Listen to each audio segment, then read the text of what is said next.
ఒక లోహం భూమి లోతుల్లో నిశ్శబ్దంగా దాగుంటుంది. కానీ అది వెలుగులోకి వస్తే ప్రపంచ రాజకీయాలనే కదిలించే శక్తిగా మారుతుంది. అది సాధారణ లోహం కాదు. శక్తి, వ్యూహం, భద్రత ఇవన్నింటికీ కేంద్ర బిందువైన యురేనియం. ఒకవైపు ఇంటర్నేషనల్ అటామిక్ ఎనర్జీ ఏజెన్సీ పర్యవేక్షణలో అణుశక్తిని విద్యుత్తుగా మార్చుకుంటున్న దేశాలు, మరోవైపు ఉగ్ర సంస్థల కంట్లో పడుతున్న రేడియో ధార్మిక వనరుల భయం. అయితే యురేనియం నిజంగా శాంతికి మార్గమా, లేదా ప్రపంచాన్ని ముప్పులోకి నెట్టే అగ్నికణమా? అపార విద్యుత్తును అందించే ఈ లోహం అణుబాంబుగా మారి తప్పు చేతుల్లో పడితే ప్రపంచానికి ఎదురయ్యే ప్రమాదం ఎంతటిది? యురేనియం కోసం ఉగ్రవాదుల ప్లాన్. 1000 టన్నుల కోసం మాస్టర్ ప్లాన్. ప్రపంచానికి యురేనియం ముప్పు. ఇటీవల కాలంలో యురేనియం నిల్వలు, వాటి భద్రత, వాటి వినియోగం గురించి ప్రపంచవ్యాప్తంగా చర్చలు మళ్లీ వేడెక్కాయి. ముఖ్యంగా మధ్యప్రాచ్య దేశాలు, ఆఫ్రికా ప్రాంతాలు, అలాగే అణు కార్యక్రమాలు కొనసాగిస్తున్న దేశాల నేపథ్యంతో ఈ అంశం మరింత ప్రాధాన్యత పొందింది. కొన్ని దేశాలు అణుశక్తిని విద్యుత్ ఉత్పత్తి కోసం ఉపయోగిస్తున్నామని చెబుతుండగా, మరికొన్ని దేశాలు రహస్యంగా అణు ఆయుధాల తయారీకి ప్రయత్నిస్తున్నారేమో అనే అనుమానాలు ప్రపంచవ్యాప్తంగా అంతర్జాతీయ వేదికలపై వ్యక్తమవుతున్నాయి. ముఖ్యంగా ఇరాన్ అణు కార్యక్రమం చుట్టూ సంవత్సరాలుగా కొనసాగుతున్న చర్చలు ఈ అంశాన్ని ప్రపంచ దృష్టిలో వచ్చాయి. యురేనియం భూమిలో సహజంగా లభించే ఒక రేడియోధార్మిక లోహం. ఇది బరువుగా ఉండే మూలకం. భూమి గర్భంలో ఖనిజ రూపంలో ఉంటుంది. దీనిని గనుల ద్వారా తవ్వి శుద్ధి చేసి ప్రత్యేక ప్రక్రియల ద్వారా ఉపయోగిస్తారు. యురేనియం ప్రత్యేకత ఏమిటంటే, దీని అణువులను విభజించినప్పుడు అపారమైన శక్తి విడుదల అవుతుంది. ఈ ప్రక్రియను అణు విభజన అంటారు. ఇదే ప్రక్రియ ఆధారంగా అణు విద్యుత్ కేంద్రాలు పనిచేస్తాయి.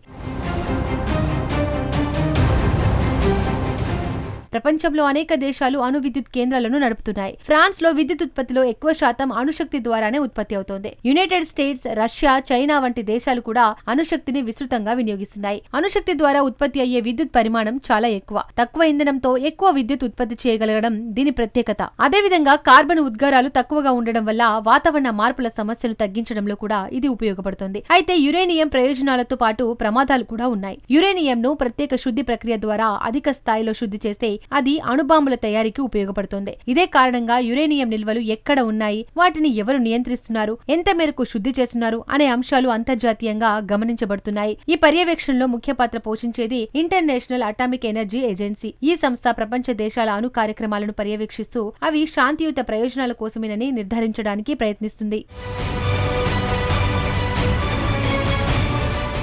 అయితే ఇప్పుడు అదే యురేనియంపై ఉగ్రవాదుల కన్ను పడింది. ప్రపంచ రాజకీయాల్లో ఉగ్రవాదం ఒక పెద్ద సవాలు. ముఖ్యంగా ఇస్లామిక్ స్టేట్ అనే ఉగ్రవాద సంస్థ గత దశాబ్దంలో మధ్యప్రాచ్య దేశాల్లో తీవ్ర హింసకు కారణమైంది. ఇది మొదట ఇరాన్, సిరియా ప్రాంతాల్లో బలంగా ఎదిగి తర్వాత ఇతర ప్రాంతాలకు కూడా వ్యాపించింది. ఈ సంస్థకు పెద్ద ఎత్తున నిధులు, ఆయుధాలు, నియంత్రణలో ప్రాంతాలు లభించిన సమయంలో ప్రపంచ భద్రతా సంస్థలు అత్యంత అప్రమత్తమయ్యాయి. ఇప్పుడు యురేనియం వంటి రేడియోధార్మిక పదార్థాలు ఉగ్రవాదుల చేతికి వెళ్లే ప్రమాదం ఉంటే అది కేవలం ఒక దేశానికే కాదు, ప్రపంచానికే ముప్పుగా మారుతోంది. నిజానికి ప్రపంచవ్యాప్తంగా 10,000 టన్నుల యురేనియం ఉందని అంచనా. ఇందులో 1000 టన్నులు అంటే 10%. ఈ 10% యురేనియం ను ఐసిస్ ఉగ్రవాదులు హస్తగతం చేసుకుంటే వాళ్లు దీంతో అత్యంత ప్రమాదకరమైన అణ్వాయుధాలను సృష్టించవచ్చు. ఇదే జరిగితే ప్రపంచం మొత్తం ప్రమాదంలో పడాల్సి వస్తుందని రక్షణ వర్గాలు ఆందోళన వ్యక్తం చేస్తున్నాయి. అందుకే యురేనియం గనులు, నిల్వ కేంద్రాలు, రవాణా మార్గాలు అన్ని కఠిన భద్రత కింద ఉంటాయి.